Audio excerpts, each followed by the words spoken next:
प्रिय विद्यार्थियों नमस्कार। मैं प्राध्यापक शांतिलाल बिश्नोई आपके अपने YouTube channel SLB Hindi tricky में आप सभी विद्यार्थियों का हार्दिक स्वागत करता हूं। प्रिय विद्यार्थियों, आज की क्लास का अपना विषय है कक्षा 12 अनिवार्य हिंदी पाठ्यपुस्तक सर्जन का अध्याय नंबर 16। अध्याय नंबर 16 के अंतर्गत हम पढ़ेंगे जयशंकर प्रसाद की कहानी ममता। तो आज की क्लास का अपना शीर्षक है ममता कहानी, जिसके कहानीकार है जयशंकर प्रसाद। तो जयशंकर प्रसाद जी छायावाद के कवि रहे हैं और इनको छायावाद का ब्रह्मा भी कहा जाता है। छायावाद के ब्रह्मा माने जाते हैं ये। जयशंकर प्रसाद का जन्म सन 1889 ईस्वी में हुआ, जबकि इनकी मृत्यु 1937 ईस्वी में हुई। बहुमुखी प्रतिभा के धनी जयशंकर प्रसाद का जन्म वाराणसी के एक प्रतिष्ठित परिवार में हुआ था। बचपन से ही पिता के निधन से पारिवारिक उत्तरदायित्व का बोझ इनके कंधों पर आ गया था। मात्र 8वीं तक औपचारिक शिक्षा प्राप्त करने के बाद स्वाध्याय द्वारा इन्होंने संस्कृत, पाली, हिंदी, उर्दू, अंग्रेजी भाषा तथा साहित्य का विशद ज्ञान प्राप्त किया। साहित्य का इन्होंने गहराई से अध्ययन किया।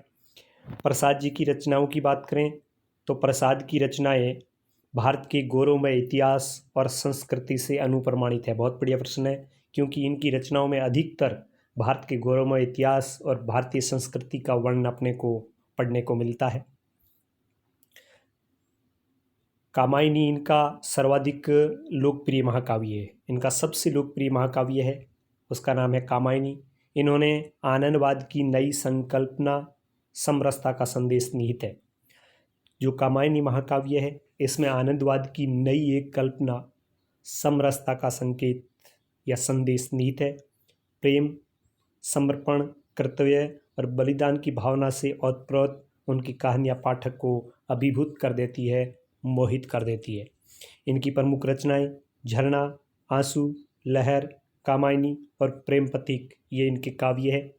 स्कंदगुप्त, चंद्रगुप्त, धुरसामिनी, जन्मेजय का नागयज्ञ, राजश्री, अजातशत्रु, विशाख, एक घूंट, कामना, करुणालय, कल्याणी, परिणय, अग्निमित्र, प्रायश्चित और सजन ये इनके प्रमुख नाटक है, जो अपने ऊपर पड़ा गौरवमय इतिहास से अनुप्रमाणित है। छाया, प्रतिध्वनि, आकाशदीप, आंधी, इंद्रजाल ये इनके कहानी संग्रह है। कंकाल, तितली, इरावती ये इनके उपन्यास है, और जिसमें इनका अंतिम उपन्यास इरावती है वो अपूर्ण रह गया था। ये पूर्ण नहीं कर पाए थे, इसको अपूर्ण माना जाता है। प्रस्तुत पाठ्यपुस्तक में संकलित कहानी, इस पाठ्यपुस्तक की कहानी ममता अपने कर्तव्य पथ से मुंह न मोड़ने वाली एक ऐसी स्त्री की कहानी है। जो स्त्री अपने कर्तव्य पथ पर लगातार चलती रहती है, विकट परिस्थितियों से भी अपनी कर्तव्य पथ है उसको नहीं छोड़ती, कर्तव्य पथ से मुंह नहीं मोड़ती, ऐसी एक स्त्री की कहानी है, जिसमें युद्ध में हारे हुमायूं को अपने घर में शरण देकर उसकी जान बचाई। वही ममता जिसने युद्ध में हारा हुआ हुमायूं दर दर भटकता जब उसकी झोंपड़ी के पास पहुंचता है, उसकी कुटिया के पास पहुंचता है, तो वह रात भर अपने घर में उसको शरण देती है। हुमायूं उसका घर बनाकर उसका ऋण चुकाना चाहता था। हुमायूं उस स्त्री का जिसने हुमायूं को शरण दी, हुमायूं उसका घर बनाकर उस उपकार के ऋण को चुकाना चाहता था। उपकार का विलोम होता है अपकार। उपकार का अर्थ है भलाई। बरसों बाद अकबर के आदेश से हुमायूं के बाद जब उत्तराधिकार के रूप में अकबर राज सिंहासन पर बैठे, तो अकबर के आदेश से एक अश्वारोही ने उस स्थान की सुध ली। उस स्थान को पहचाना कि वह कौन सी जगह थी, जिस जगह उस स्त्री की कुटिया थी जहाँ पर हुमायूं ने शरण ली थी। उस स्थान की वह सुध लेता है। ममता उस मुगल अश्वारोही को वह स्थान सौंप कर दे त्याग अंत यात्रा पर चली जाती है। जब वह अश्वारोही वहाँ पर पहुँचता है तो ममता वृद्धावस्था में जीर्ण शीर्ण अपनी झोंपड़ी में अपना जीवन यापन कर रही है, और जैसे ही वह अश्वारोही वहाँ पे पहुँचता है तो वह उस स्थान को उस अश्वारोही को सौंप कर अपनी देह है उसको त्याग देती है। वहाँ एक अष्टकोण आकर्षक मंदिर बनाया गया। किसके द्वारा बनाया गया? अकबर के द्वारा बनाया गया। और क्यों बनाया गया? क्योंकि उस महिला ने उसी स्थान पर हुमायूं को शरण दी थी। वहाँ पे एक अष्टकोण आकर्षक मंदिर बनाया गया। वहाँ पे एक शिलालेख लिखाया गया और उस शिलालेख में क्या लिखा गया कि 7 देशों के नरेश हुमायूं ने एक दिन यहाँ विश्राम किया था। 7 देशों के राजा हुमायूं ने इसी जगह एक दिन विश्राम किया था। उसने उनके पुत्र अकबर ने उनकी स्मृति में यह गगनचुंबी मंदिर बनाया, मगर ममता का कहीं नाम नहीं था। अफसोस कि उस अष्टकोण आकर्षक मंदिर पर कहीं ममता का नाम नहीं था। हुमायूं का नाम था, अकबर का नाम था, लेकिन वहाँ पर ममता का कहीं नाम नहीं था। अब देखिए कहानी का शीर्षक ममता। रोहतास दुर्ग के प्रकोष्ठ में बैठी हुई युवती ममता स्वर्ण के तीक्ष्ण गंभीर प्रवाह को देख रही थी। सूर्यास्त हो रहा है, सूर्य की लालिमा पड़ रही है। स्वर्ण का अर्थ वैसे रुद्र भी होता है, और स्वर्ण का अर्थ संध्याकालीन जो दृश्य होता है जिसमें लालिमा होती है उसे भी स्वर्ण कहते हैं। तो रोहतास दुर्ग के प्रकोष्ठ में बैठी हुई युवती ममता स्वर्ण के तीक्ष्ण गंभीर प्रवाह को देख रही है। ममता विधवा थी, उसका यौवन स्वर्ण के समान ही उमड़ रहा था। स्वर्ण का अर्थ सरोवर, तालाब भी। मन में वेदना, मस्तक में आंधी, आंखों में पानी की बरसात लिए वह सुख के कंटक शयन में विकल थी। सुख के कंटक शयन में वह विकल थी। वह रोहतास दुर्गपति के मंत्री चूड़ामणि की अकेली दुहिता थी। फिर उसके लिए कुछ अभाव होना असंभव था। यदि वह ऐसे मंत्री की दुहिता है तो उसके लिए कोई भी अभाव होना असंभव सी बात है। परंतु वह विधवा थी, और हिंदू विधवा संसार में सबसे तुच्छ निराश्रय प्राणी है। बहुत बढ़िया पंक्ति है। हिंदू धर्म में विधवा होना अपने आप में एक बहुत बड़ा संकट माना जाता है। बहुत बढ़िया प्रश्न बनेगा बोर्ड की दृष्टि से कि हिंदू विधवा संसार में सबसे तुच्छ और निराश्रय प्राणी है, तब उसकी विडंबना का कहाँ अंत था। मतलब वह विधवा थी, हिंदू थी, तो हम अंदाज़ा लगा सकते हैं कि उसकी कितनी बड़ी विडंबना थी। चूड़ामणि ने चुपचाप उसके प्रकोष्ठ में प्रवेश किया। ममता के प्रकोष्ठ में स्वर्ण के प्रवाह में उसके कल नाद में अपना जीवन मिलाने में वह बेसुध थी। पिता का आना न जान सकी। चूड़ामणि व्यतीत हो उठे। सने पालिता पुत्री के लिए क्या करें, यह स्थिर नहीं कर सकते थे। लौटकर बाहर चले गए। ऐसा प्राय होता, पर आज मंत्री के मन में बड़ी दुश्चिंता थी और पैर सीधे नहीं पड़ रहे थे। तो वे अपनी पुत्री के उस दुख में दुखी थे। एक पहर बीत जाने पर वे फिर ममता के पास आए। उस समय उनके पीछे 10 सेवक चांदी के बड़े थालों में कुछ लिए हुए खड़े थे। कितने ही मनुष्यों के पद शब्द सुन ममता ने घूम कर देखा। मंत्री ने सब थालों को रखने का संकेत किया। अनुचर यानी सेवक है वो थाल रखकर चले गए। ममता ने पूछा, ये क्या है पिताजी? चूड़ामणि बोले, तेरे लिए बेटी उपहार है। यह कहकर चूड़ामणि ने उसका आवरण उलट दिया। जो थाल थे उनमें से पर्दा हटाया। स्वर्ण का पीलापन उस सुनहली संध्या में विकीर्ण होने लगा, फैलने लगा। ममता चौंक उठी, बोली, इतना स्वर्ण यह कहाँ से लाई? चूड़ामणि बोले, चुप रहो ममता, ये तुम्हारे लिए। तो क्या आपने मलेच्छ का उत्कोच स्वीकार कर लिया? उनकी अधीनता स्वीकार कर ली? उनके द्वारा दिया हुआ भेंट उत्कोच, उनके द्वारा दिया हुआ उपहार आपने स्वीकार कर लिया? पिताजी, यह अनर्थ है, अर्थ नहीं है। यह अनर्थ है, यह बहुत बुरा काम आपने किया है। यह अर्थ नहीं है, मतलब ये धन नहीं, ये आपके लिए अनर्थ है। लौटा दीजिए पिताजी, हम लोग ब्राह्मण हैं, इतना सोना लेकर क्या करेंगे? इस पतन प्लस उन्मुख गुण संधि है। इस पतनोन्मुख प्राचीन सामंत वंश का अंत समीप है बेटी। चूड़ामणि कहते हैं कि इस पतन की ओर उन्मुख प्राचीन सामंत वंश का अंत समीप है बेटी। किसी भी दिन शेरशाह रोहिताश्व पर अपना अधिकार कर सकता है, और उस दिन न मंत्रित्व रहेगा न धन रहेगा। तब के लिए बेटी यह धन अपने काम आएगा। ममता कहती, हे भगवान, तब के लिए, संकट के लिए पहले से इतना आयोजन, परमपिता की इच्छा के विरुद्ध जाना, इतना साहस। पिताजी, क्या भीख नहीं मिलेगी? यदि शेरशाह रोहिताश्व पर अधिकार भी कर लेगा, विकट समय भी आ जाएगा, तो अपने को क्या भीख भी नहीं मिलेगी? क्या कोई हिंदू भूपृष्ठ पर बचा नहीं रह सकेगा जो ब्राह्मण को 2 मुट्ठी अन्न न दे सके? यह असंभव है। फेर दीजिए पिताजी, मैं कांप रही हूँ। इसकी चमक आंखों को अंधा बना रही है। मूर्ख है कहकर चूड़ामणि चले गए। किसके लिए कहा? ममता के लिए।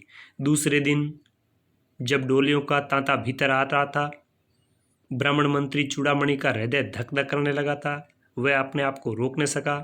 उसने जाकर रोहिताश्व दुर्ग के तोरण पर डोलियों का आवरण खुलवाना चाहा, लेकिन पठानों ने कहा तो डोलियों का तांता आ रहा है दुर्ग के अंदर, चूड़ामणि रोकना चाह रहा है। लेकिन जो पठान लोग हैं उन्होंने क्या कहा कि इन डोलियों में महिलाएं हैं और यदि आवरण हटाया गया तो इन महिलाओं का अपमान होगा। तो पठानों ने कहा यह महिलाओं का अपमान है। बात बढ़ गई, तलवारें खींची और ब्राह्मण वहीं मारा गया। तो ब्राह्मण शब्द यहाँ पर किसके लिए आया है? ब्राह्मण शब्द आया है चूड़ामणि के लिए। राजा रानी और कोस सब के सब उस कपटी शेरशाह के हाथ पड़ गए। निकल गई ममता। ममता वहाँ से निकल गई। डोली में भरे हुए पठान सैनिक दुर्ग भर में फैल गए, पर ममता नहीं मिली।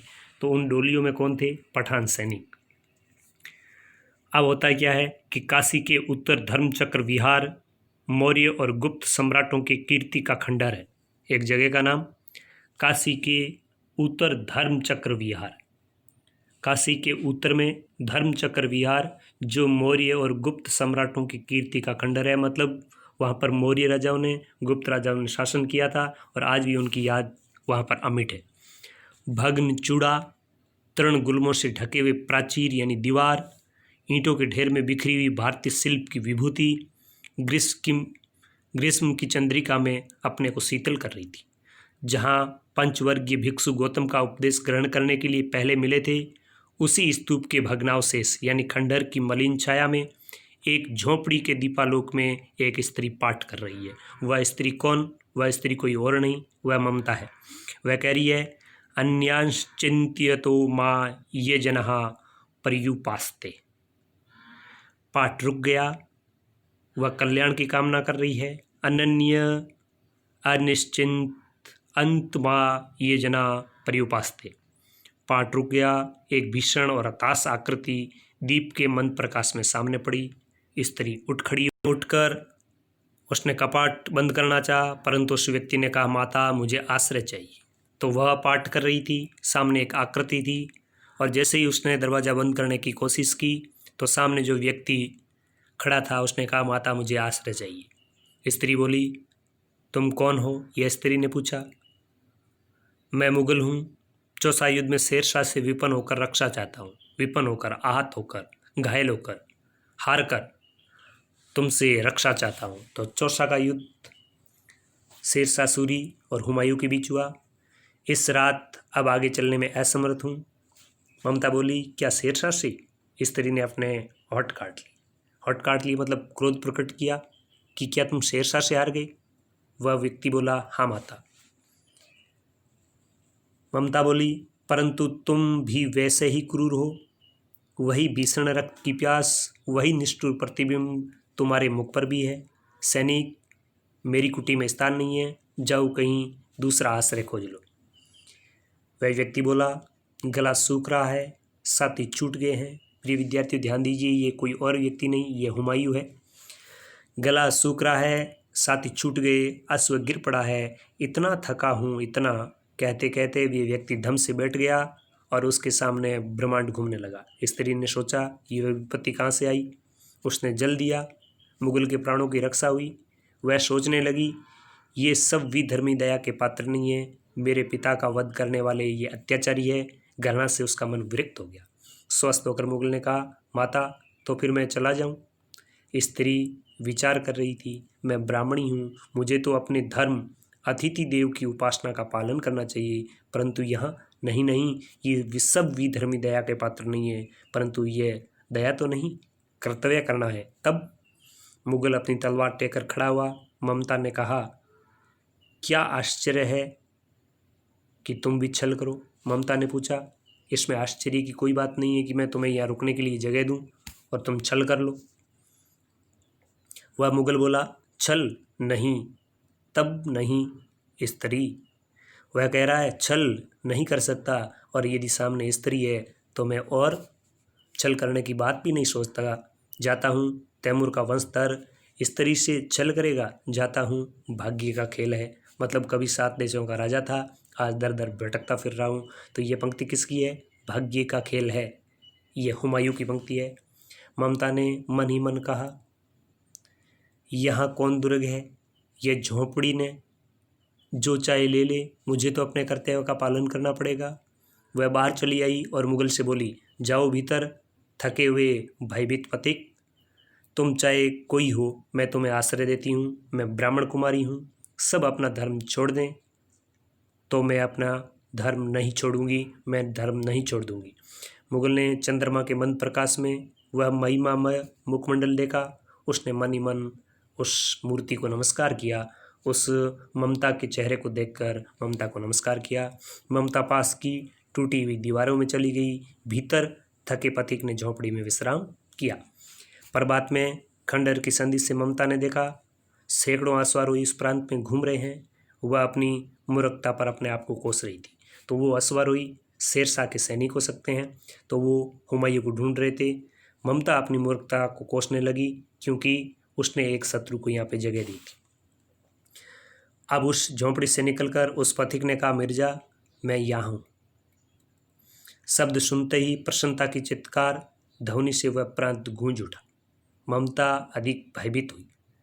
पथिक ने कहा, वह स्त्री कहाँ है, उसे खोज निकालो। देखो, वह पथिक ही कह रहा है, मतलब जो पथिक रुका है उसके ही वे अनुचर है जो वहाँ पर घोड़ों पर सवार होकर आए। ममता छिपने के लिए अधिक सचेष्ट हुई। वह मृगदाव में चली गई। दिन भर उसमें से न निकली। संध्या में जब उन लोगों के जाने का उपक्रम हुआ, वो गए, तो ममता ने सुना कि पथिक घोड़े पर सवार होते हुए कह रहा है, मिर्जा उस स्त्री को मैं कुछ न दे सका। तो वो ममता को इसलिए ढूंढना चाह रहे थे क्योंकि वो ममता ने जो उपकार किया था उस उपकार के बदले वो कुछ देना चाह रहे थे, लेकिन ममता उनके हाथ नहीं लगी, मिली नहीं। लेकिन उसने घोड़े चढ़ते चढ़ते सवार से कहा था कि मिर्जा उस स्त्री को मैं कुछ नहीं दे सका जिसने मुझे रहने के लिए जगह दी। उसका घर बना देना, क्योंकि मैंने विपत्ति में यहाँ विश्राम पाया था। यह स्थान भूलना मत। इसके बाद वे दोनों चले गए। चौसा के मुगल पठान युद्ध को बहुत दिन बीत गए। चौसा का जो युद्ध हुआ था मुगलों और पठानों में, उस युद्ध को बहुत दिन बीत गए। ममता अब 70 वर्ष की विधवा थी। 70 वर्ष की वृद्धा विधवा है। वह अपनी झोंपड़ी में एक दिन पड़ी थी। शीतकाल का समय था। तो ये समय है वो अकबर के काल का है। जो पहले हमने पढ़ा वो हुमायूं के काल का था। उसका जीर्ण कंकाल खांसी से गूंज रहा था। ममता की सेवा के लिए गांव की 2-3 स्त्रियां उसको घेर कर बैठी थी, क्योंकि वह आजीवन सबके सुख दुख की संभागिनी थी। बहुत बढ़िया प्रश्न है। ममता के चरित्र की चारित्रिक विशेषताएं, बहुत बढ़िया प्रश्न बनेगा। तो वह आजीवन सबके सुख दुख की संभागिनी रही थी।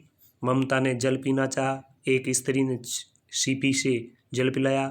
सहसा एक अश्वारोही उसी झोंपड़ी के द्वार पर दिखाई पड़ा। तो इस अश्वारोही को किसने भेजा है? अकबर ने भेजा है। वह अपनी धुन में कहने लगा, मिर्जा ने जो चित्र बना कर दिया है वह तो इसी जगह का होना चाहिए। वह बुढ़िया मर गई होगी। अब किससे पूछूं कि एक दिन शहंशाह हुमायूं किस छप्पर के नीचे बैठे थे। यह घटना भी तो 47 वर्ष के ऊपर की हुई है। मतलब ये घटना जब अब ये पाठ पढ़ रहे हैं, जब वह अश्वारोही गया है उससे वह घटना पहले है। कितनी पहले है? 47 वर्ष पहले। ममता ने अपने विकल कानों से उस अश्वारोही की बात सुनी। उसने पास की स्त्री से कहा कि उस अश्वारोही को अंदर बुलाओ। अश्वारोही पास आया। ममता ने रुक रुक कर कहा, मैं नहीं जानती कि वह शहंशाह था। वह जो मेरी झोंपड़ी में विश्राम पाने वाला था वह शहंशाह था। मैं ये नहीं जानती या साधारण मुगल। पर एक दिन इसी झोंपड़ी के नीचे वह रहा। मैंने सुना कि वह मेरा घर बनाने की आज्ञा दे चुका था। भगवान ने सुन लिया। मैं आज इसे छोड़ जाती हूँ। मेरी ये झोंपड़ी है, इसको मैं आज छोड़ कर जाती हूँ। इस जगह भले ही तुम घर बनाओ या महल बनाओ। तो ममता ने कहा, मैं आज इसे छोड़ जाती हूँ। अब तुम इसका मकान बनाओ या महल। मैं अपने चिर विश्राम गृह में जाती हूँ, यानी मोक्ष धाम। वह अश्वारोही अवाक आश्चर्यचकित खड़ा रह गया। बुढ़िया के प्राण पक्षी अनंत में उड़ चले, अनंत में, शून्य में उड़ चले। वहाँ एक अष्टकोण मंदिर बना और उस पर एक शिलालेख लगाया गया। शिलालेख पर क्या लिखाया गया? 7 देश के नरेश हुमायूं ने एक दिन यहाँ विश्राम किया। उनके पुत्र अकबर ने उनकी स्मृति में यह गगनचुंबी मंदिर बनाया, पर अफसोस विडम्बना कि उस अष्टकोण मंदिर पर ममता का कहीं नाम नहीं था। शब्दार्थ की बात करें, प्रकोष्ठ यानी कमरा, दुहिता यानी कन्या, निराश्रय बेसारा, प्राचीर यानी प्रकोटा, पथिक यानी राहगीर, उत्कोच यानी रिश्वत, विरक्त यानी उदासीन और कंकाल अस्थिपंजर। तो प्रिय विद्यार्थियों, ये था आज का पाठ। जैसे ही हिंदी की ये पाठ्य पुस्तक पूर्ण होगी, मैं साहित्य की पाठ्य पुस्तक की ओर अपना रुख करूँगा। साहित्य की पुस्तक में जो भी गद्य और पद्य भाग के पाठ है उनका भी आपके सामने विवेचन करूँगा। साथ ही साथ मैं बोर्ड की परीक्षा की दृष्टि से महत्वपूर्ण प्रश्नोत्तर है उनकी भी अलग कक्षाएं आयोजित करूँगा, जिसमें आपको हर कक्षा के अंदर 10-15 प्रश्न और उनके उत्तर देखने के लिए मिलेंगे। तो मैं आपसे उम्मीद करता हूँ कि ये वीडियो आपको पसंद आया होगा। इस वीडियो को अधिक से अधिक अपने सहपाठियों के साथ आप शेयर कीजिए। चैनल को अधिक से अधिक लाइक, शेयर और सब्सक्राइब कीजिए। मैं आपके उज्जवल भविष्य की कामना करता हूँ। धन्यवाद।